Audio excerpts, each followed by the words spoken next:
കറി ഇറച്ചിക്കറി പോലെ ആക്കണോ എങ്കിൽ ഈ ഒരു സ്റ്റെപ്പ് നമ്മൾ ചെയ്ത് നോക്കും കേട്ടോ. കുക്കർ നല്ല ചൂടാക്കി കഴിയുമ്പോൾ വെളിച്ചെണ്ണ, അതിലേക്ക് കടുക്, പെരുംജീരകം, കറുവാപ്പട്ട, ഗ്രാമ്പു, അതുപോലെ തന്നെ 2 ഏലക്ക ഇട്ട് നല്ലപോലെ മൂപ്പിച്ച് പൊട്ടിക്കുക. അതിനുശേഷം കിഴങ്ങ് സവോള ഇട്ട് കൊടുക്കുക. പിന്നെ ഇതിലേക്ക് നമുക്ക് ആ കിഴങ്ങ് സവോള ഒന്ന് വഴറ്റിയതിന് ശേഷം പിന്നെ ഇതിലേക്ക് നമുക്ക് ആവശ്യത്തിനുള്ള മസാലക്കൂട്ടുകൾ ചേർത്ത് കൊടുക്കാം.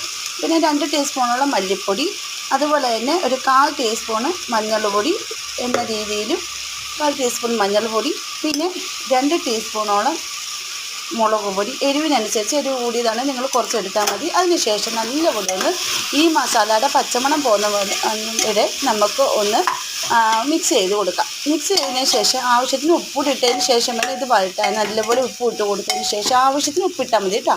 അതിന് ശേഷം നല്ലപോലെ വഴറ്റിയതിന് ശേഷം കുക്കറിൽ വെച്ച് 2 വിസിലടിക്കുമ്പോൾ നമ്മുടെ ഇറച്ചിക്കറി ഇവിടെ റെഡിയാകും.